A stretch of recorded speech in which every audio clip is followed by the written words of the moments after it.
Good afternoon, YouTube family. South Texas Prepper here. Today's Saturday, August the 5th, 2023. Guys, it's been a while. Haven't made a video, but I'm here, still working, still preparing, still keeping an eye on things.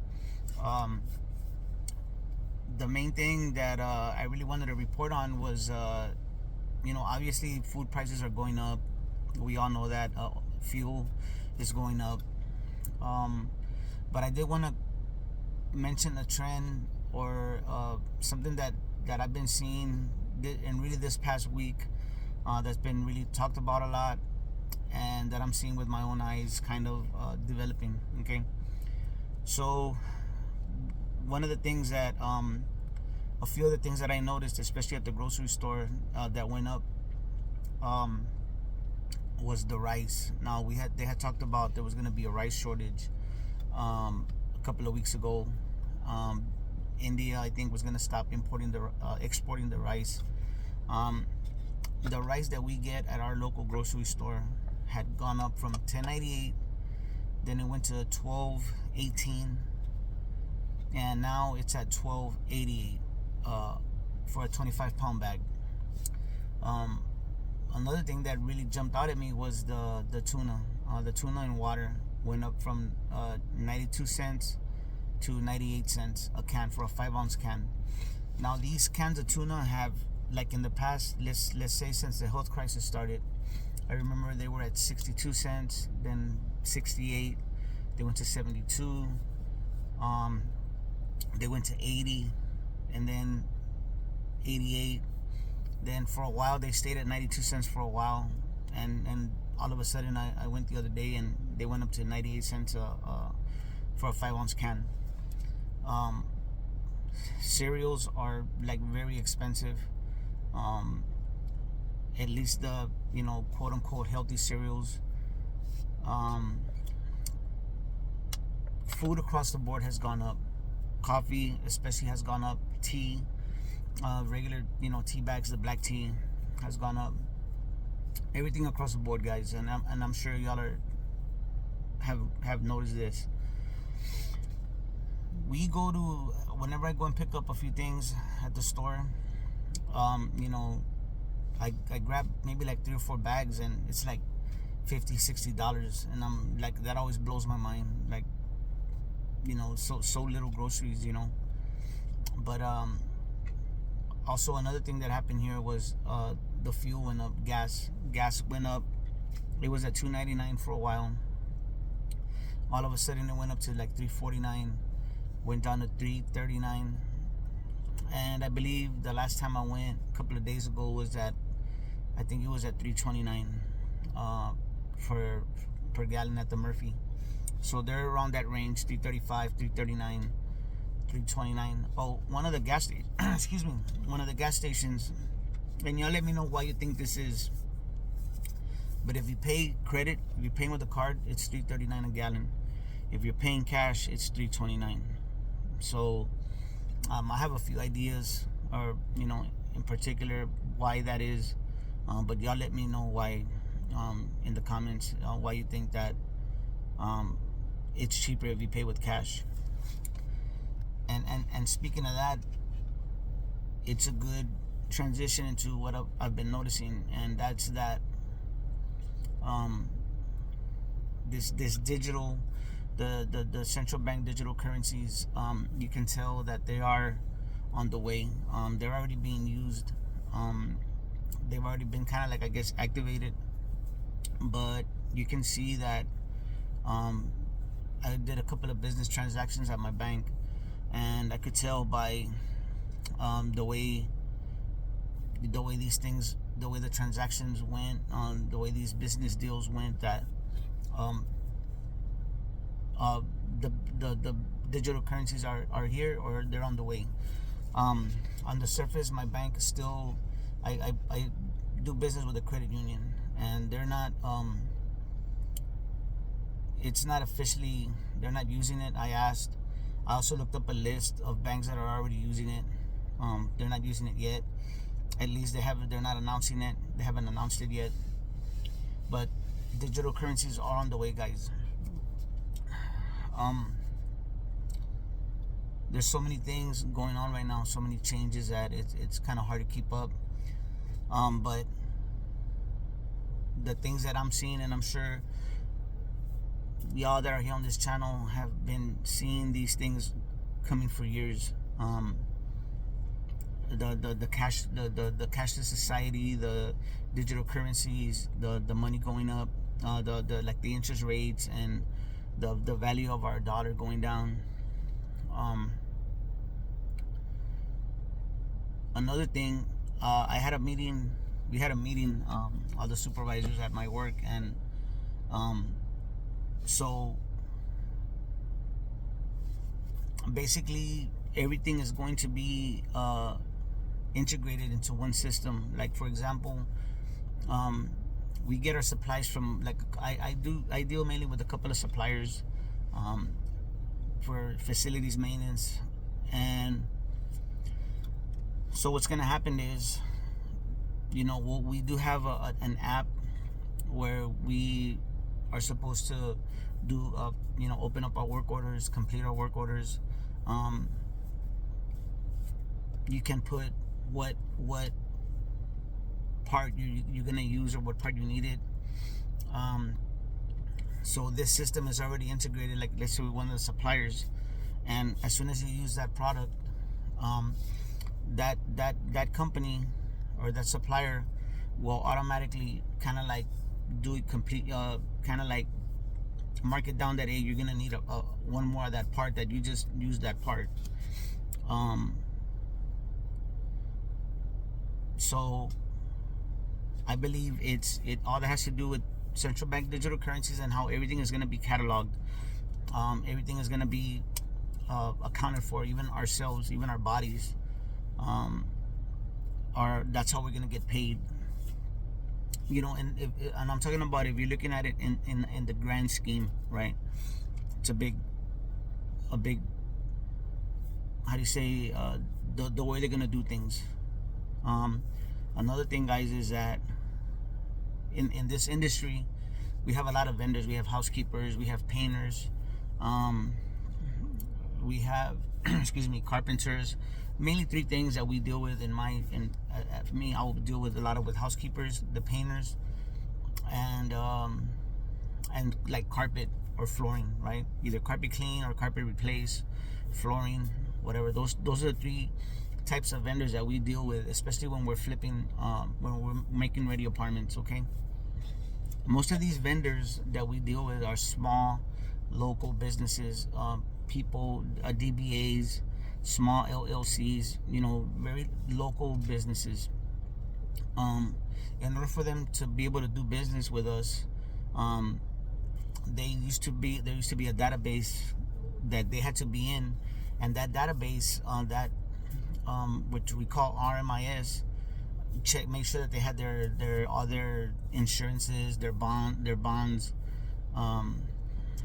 to their licenses, whatever it needed in order to do business, and and make sure that they were covered, right? That they had insurance in case damages or whatever. You know how that goes.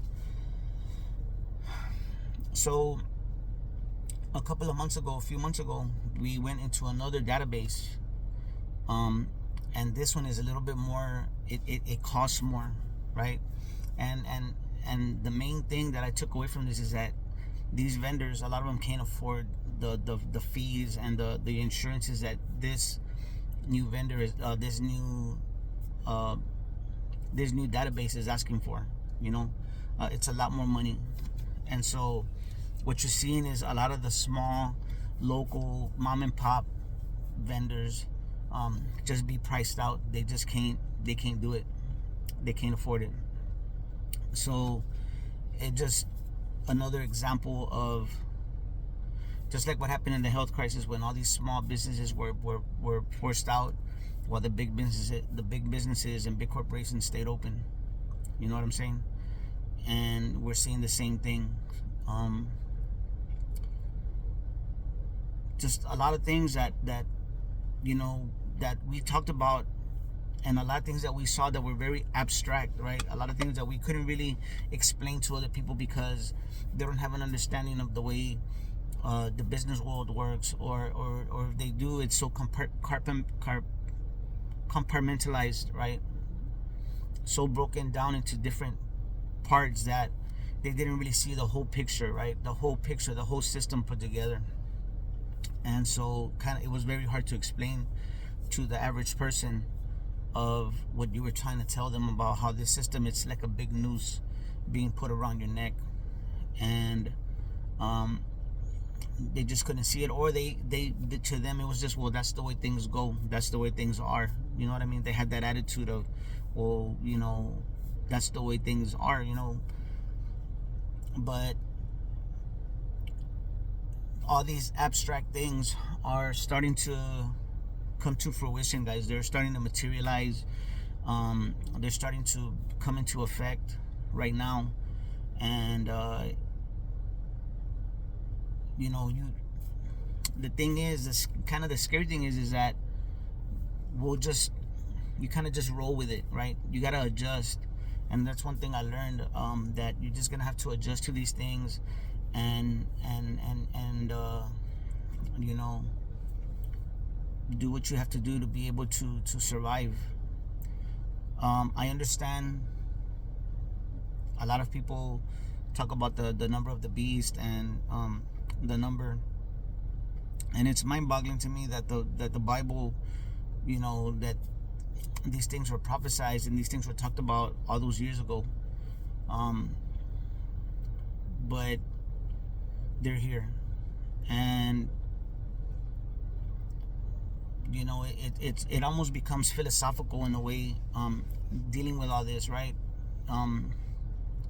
Not to get off on another tangent, but a lot of these things are that we're talking about now, the financial system, a lot of these things that we're dealing with right now, dealing with the ruling class, or whatever entity is running this world.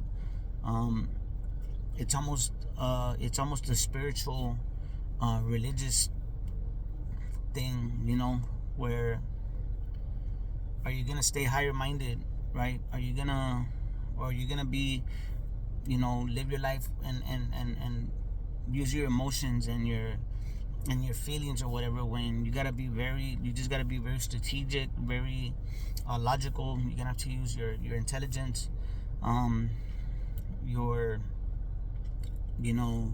common sense. It's kind of hard to explain, guys. I'm sure I'm kind of hard to articulate what I'm trying to say here, but this is way bigger than what's just in front of us, a financial system, or the money. It goes way beyond that.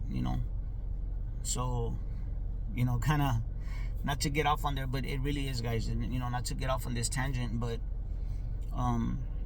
you gotta, what are you gonna do? You have to. Are you gonna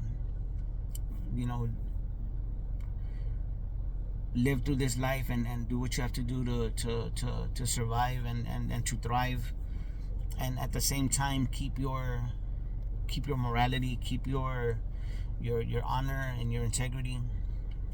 Are you gonna do that? And you can do that, in my opinion. Just my opinion. I'm gonna teach my children to all the things that they need to live in this world that we live in right now, in these times. Business management, investing, working hard,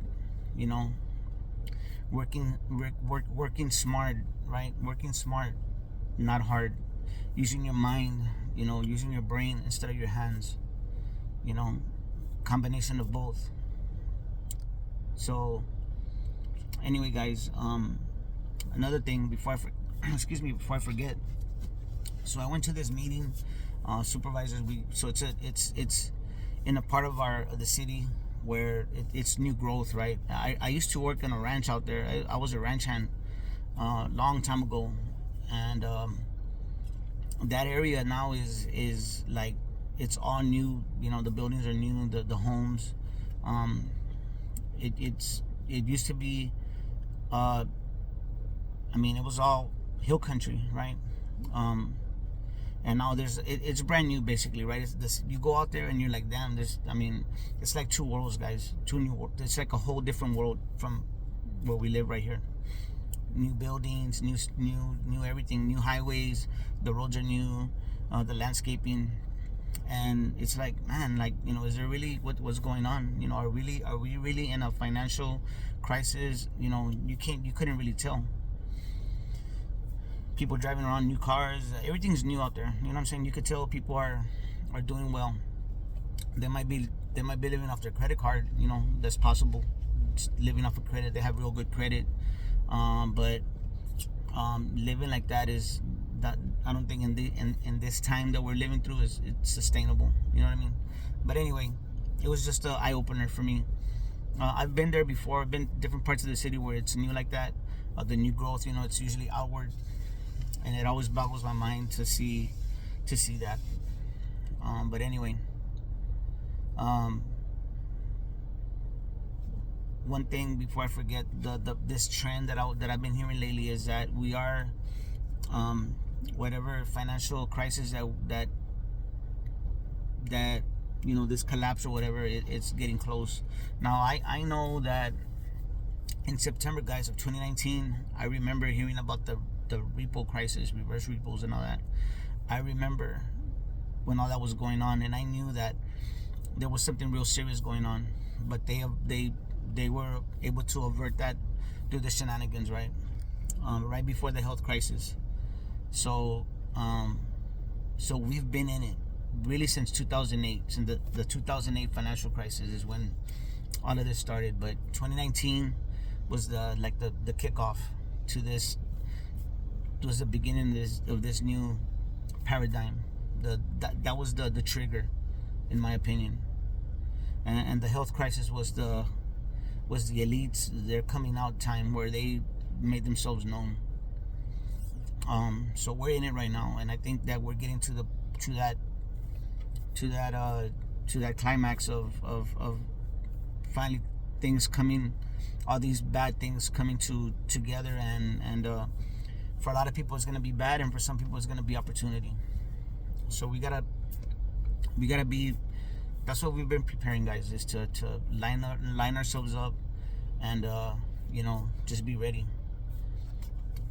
There's been a couple of guys, a couple of content creators that have, as far as financials go, that have really separated themselves in my mind, explaining what's going on. Two in particular, to